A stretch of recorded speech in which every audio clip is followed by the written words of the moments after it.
Viktor schaute aus dem Fenster und beobachtete, wie der Herbstregen die Umrisse der Bäume im Hof verwischte. Vor 30 Jahren hatte er diese Apfelbäume zusammen mit Lina gepflanzt.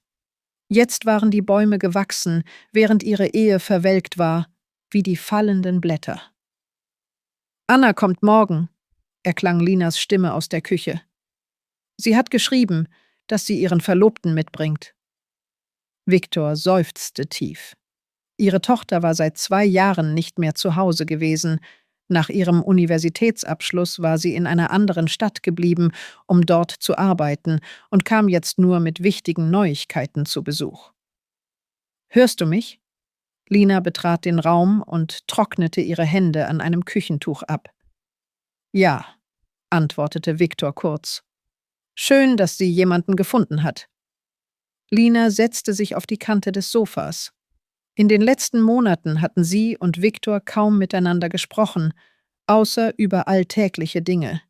2 fremde Seelen, die unter einem Dach lebten.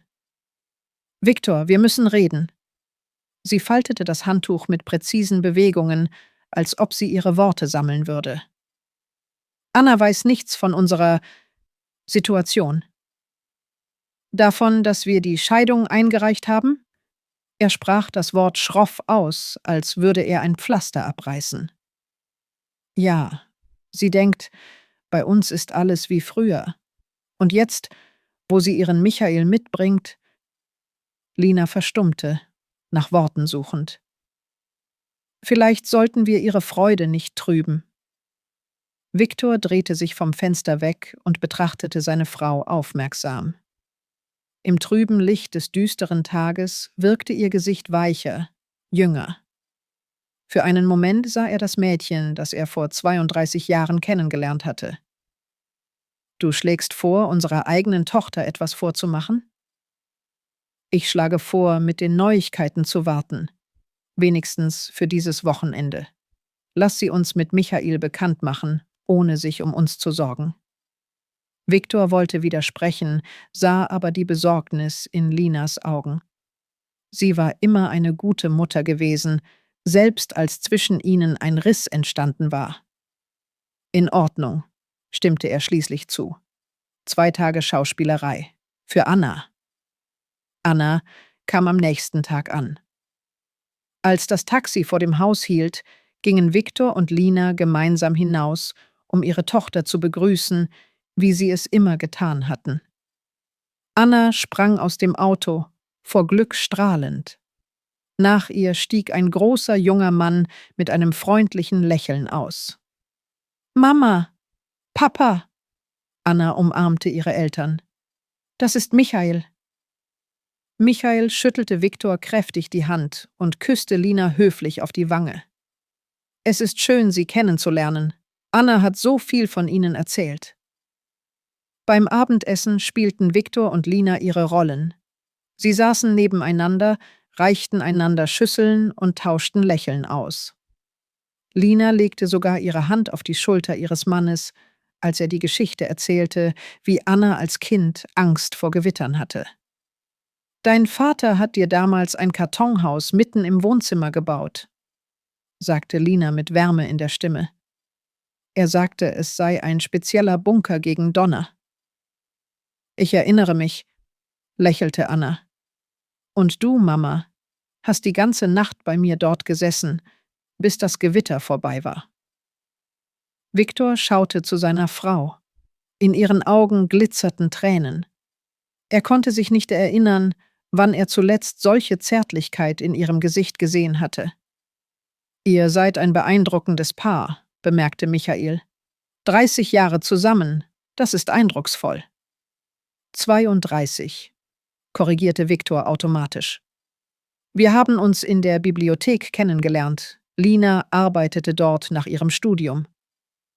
Und er kam jeden Tag, angeblich um an irgendeiner wissenschaftlichen Arbeit zu forschen«, ergänzte Lina. »Und wusste selbst nicht, was dort geschrieben stand. Ich wollte einfach nur dich sehen.« Die Worte kamen von selbst, und Viktor war überrascht, wie aufrichtig sie klangen. Lina erstarrte kurz und lächelte dann. Ein echtes Lächeln, das er seit vielen Monaten nicht mehr gesehen hatte. Am Abend, als die jungen Leute in Annas Zimmer gegangen waren, half Viktor Lina beim Abräumen des Tisches. »Du machst das gut«, sagte sie leise und reichte ihm die Teller. »Du auch.« Viktor nahm die Teller entgegen, ihre Finger berührten sich für einen Moment. »Weißt du, ich habe schon lange nicht mehr an die Bibliothek gedacht.« »Ich erinnere mich an jeden Tag«, gestand Lina unerwartet.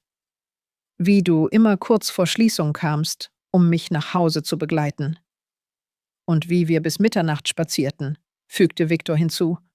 »Und dann konnte ich mich nicht verabschieden und verpasste den letzten Bus.« Lina lachte leise, und dieser Klang erinnerte Viktor an die Zeiten, als sie jung und voller Hoffnung waren.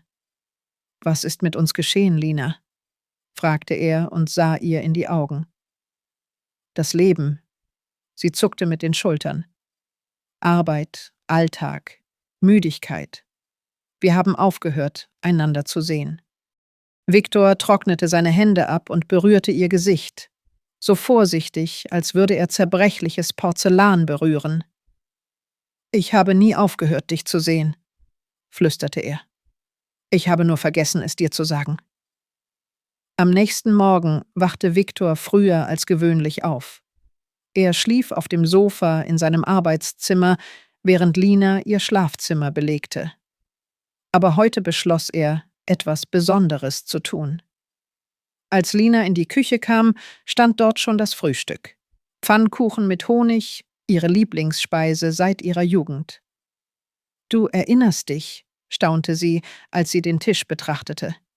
»Natürlich erinnere ich mich. Du hast sie jeden Sonntag gegessen, als wir frisch verheiratet waren, und dann habe ich aufgehört, sie zuzubereiten. Ich weiß selbst nicht warum.« Lina probierte vorsichtig einen Pfannkuchen. Lecker, wie damals. Viktor beobachtete sie und erinnerte sich an ihre ersten gemeinsamen Jahre, als jeder Morgen mit einem Lächeln begann. »Wo ist die Jugend?« fragte er und goss Tee ein. »Wahrscheinlich schlafen sie noch. Michael ist ein guter Junge, nicht wahr?« »Ja«, nickte Viktor. »Sie hat eine gute Wahl getroffen.« »Wie ich damals«, fügte Lina leise hinzu und schaute ihren Mann über ihre Tasse hinweg an. Ihre Blicke trafen sich, und in diesem Moment öffnete sich die Eingangstür. Anna und Michael kehrten von ihrem Morgenlauf zurück, rosig und glücklich. »Ihr seid schon wach?«, rief Anna. Pfannkuchen.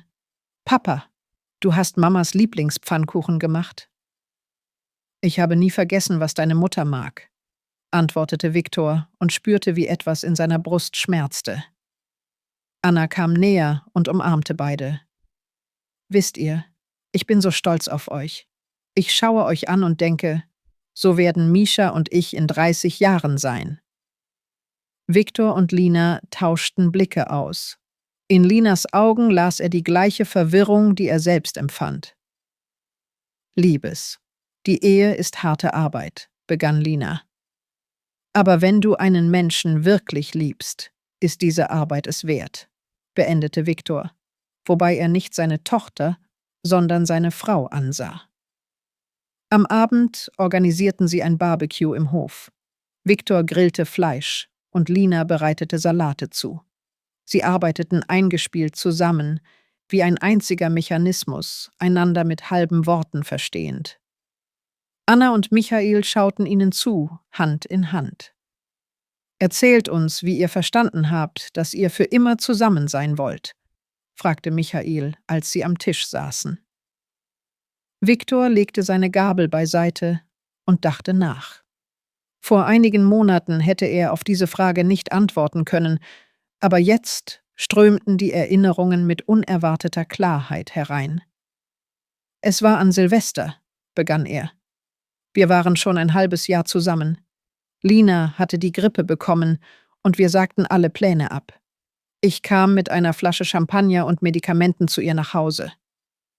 Er saß die ganze Nacht bei mir«, übernahm Lina und ihre Stimme zitterte. »Maß jede Stunde die Temperatur.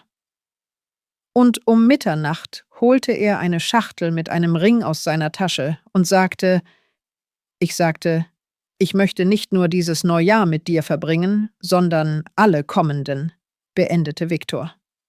Und sie stimmte zu, trotz Fieber und laufender Nase. Anna und Michael lachten, während Viktor Lina beobachtete, die eine Träne wegwischte.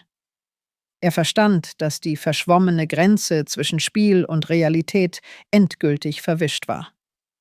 Spät am Abend, als die jungen Leute wieder nach oben gegangen waren, blieben Viktor und Lina im Hof und räumten den Tisch ab. Ein seltsames Wochenende, bemerkte Viktor. Ich hätte nie gedacht, dass ich meiner eigenen Tochter so überzeugend etwas vormachen würde. Hast du gelogen? Fragte Lina und schaute zum Sternenhimmel. Viktor hielt inne, mit einem Stapel Teller in den Händen. Ich weiß nicht, gestand er ehrlich. Irgendwo in der Mitte habe ich angefangen, die Wahrheit zu sagen. Lina kam näher und nahm die Teller aus seinen Händen, stellte sie beiseite. Viktor. Sie sprach seinen Namen zum ersten Mal seit vielen Monaten mit Zärtlichkeit aus. Hätten wir uns getrennt, wenn wir einander im tiefsten Inneren nicht lieben würden? Was meinst du damit?